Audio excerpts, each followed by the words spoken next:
প্রচুর পরিমাণে ইয়ে করেছি। যারা যে এখানে আসলে একটু প্রচুর পরিমাণে জঙ্গল গাছপালা আছে, তো সেখানে আমরা রাতের মধ্যে আলোক স্বল্পতাও ছিল, এরপরও আমাদের ফোর্স প্রচুর পরিমাণে কষ্ট করেছে এই অস্ত্রগুলো উদ্ধার করতে।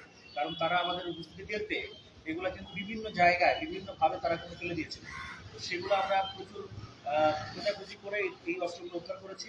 আমরা আসামিদেরকে ধরার ক্ষেত্রেও আমাদের কিন্তু প্রচুর পরিশ্রম হয়েছে। আমাদের যে উপস্থিত ছিল আওয়ার খারাপ, তারা কিন্তু প্রায় 1-1.5 কিলোমিটার রাস্তা পর্যন্ত প্রায় দৌড়িয়ে গিয়েছিল তাদের ধরার জন্য।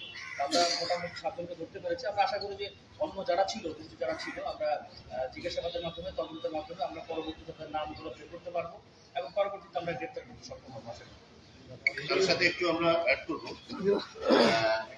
চাঞ্চল্যকর সাজ্জাদ হত্যা মামলা আমরা ডিটেক্ট করতে পেরেছি এবং বেশ কিছু চুরির ঘটনা ইতিমধ্যে উদ্ঘাটিত হয়েছে।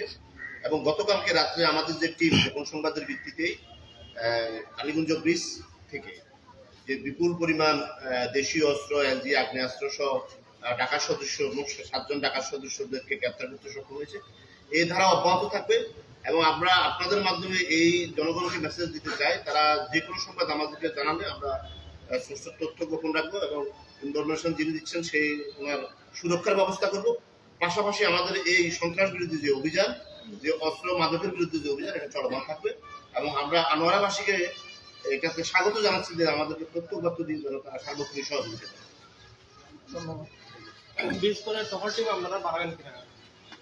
আমাদের আনোয়ারা থানা এলাকায় আমরা ইতিমধ্যে সাদের নির্দেশনায় আমরা টহল টিম বৃদ্ধি করেছি। আপনারা জানেন যে আগে আমাদের এখানে 2টা বা 3টা টিম থাকতো, এখন প্রতি রাতে স্যাররাও এখানে আসেন এবং আমরা নিজেও আরো 2টা টিম বৃদ্ধি করে আমরা টোটাল 5টা টিম এখানে কাজ করি। এর বাইরে আমাদের জেলার থেকে টিম আসে এবং আমাদের ছাত্র স্যারের নেতৃত্ব একটা টিম আনোয়ারা এলাকায়, আনোয়ারা সার্কেল এলাকায় পরিভ্রমণ করে রাত্রিকালীন। তো আমাদের টহল আরো বৃদ্ধি করবো, আমাদের সক্ষমতা জনবল বৃদ্ধির সাথে সাথে আমরা এই টহল আরো বৃদ্ধি করব।